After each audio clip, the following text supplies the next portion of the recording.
Então, gente, eu vou fazer aqui um exercício do quiz passado.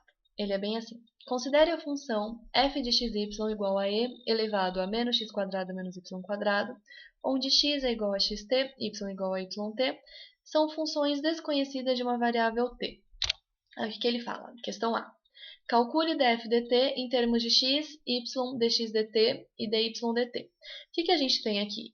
A gente tem uma função de x e y e ele está pedindo para a gente calcular df dt. O que é isso? Regra da cadeia. Então vamos lá. A gente sabe, nós temos a nossa função e a gente sabe que a regra da cadeia é assim. É muito importante quando você tem uma questão dessa forma, você escrever a sua regra da cadeia, você escrever essa fórmula. Porque se você ficar pensando em como ela é bem provável que você não consiga enxergar o que você tem que fazer. Então vamos lá. Eu consigo calcular dx dt? Não, porque ele diz que é uma função desconhecida. Eu consigo calcular dy dt? Também não, porque é uma função desconhecida e ele não me dá essa informação. Mas eu consigo calcular df dx? Consigo, porque eu tenho meu f de xy. Eu consigo calcular df dy? Também consigo, porque eu tenho meu f de xy. Então, eu calculo meu df dx, que dá isso, calculo meu df dy, que dá isso, e substituo na minha regra da cadeia, que fica exatamente assim. Df dt é igual a o meu dx, meu df dx. Ai, merda, vou começar de novo. Tá, vamos lá. Eu vou fazer aqui um exercício do quiz passado. O enunciado era assim. Considere a função f de xy igual a e elevado a menos x quadrado menos y quadrado, onde x é igual a x de t e y igual a y de t. São funções desconhecidas de uma variável t. Ou seja, meu x é uma função de x de t, mas eu não tenho essa função. E meu y é uma função de y de t, e eu também não tenho essa função. Então vamos para a questão A. Calcule df dt em termos de x, y, dx dt e dy dt. Bom, ele falou para mim calcular meu df dt. Se a minha função é uma função de x e y, e ele fala para eu calcular df dt, eu estou falando do quê? Regra da cadeia.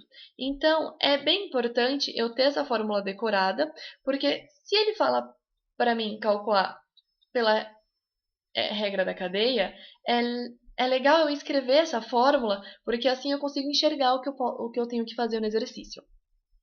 Então, depois que você escreveu a fórmula, percebe. Você consegue escrever dx dt? Não, porque é uma função desconhecida e ele não te deu. Você consegue escrever dy dt? Também não. Mas eu consigo escrever df dx e eu consigo escrever df dy, porque eu tenho a minha função.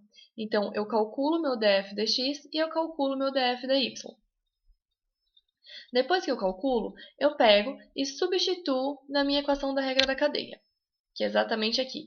df dt é igual ao o resultado da minha equação df dx vezes dx dt, mais o resultado da minha equação df dy vezes dy dt. Algum segredo nisso? Até agora não.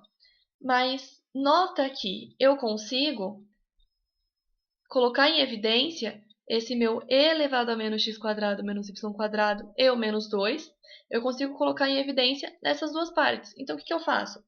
Coloco em evidência.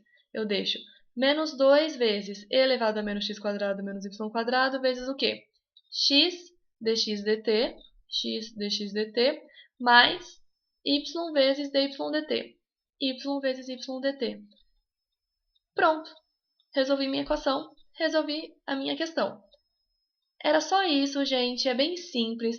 Você só tinha que perceber que você tinha que substituir as coisas que você conseguia substituir na sua regra da cadeia e depois isolar. Porque o que ele pedia lá anteriormente? Calcular em termos de x, y, dx dt e dy dt. Eu estou calculando meu df dt em termos de x, y, dx dt e dy dt. É isso. Não tinha mais nada para fazer. O exercício já está pronto. Você já ganhava 1,5 ponto.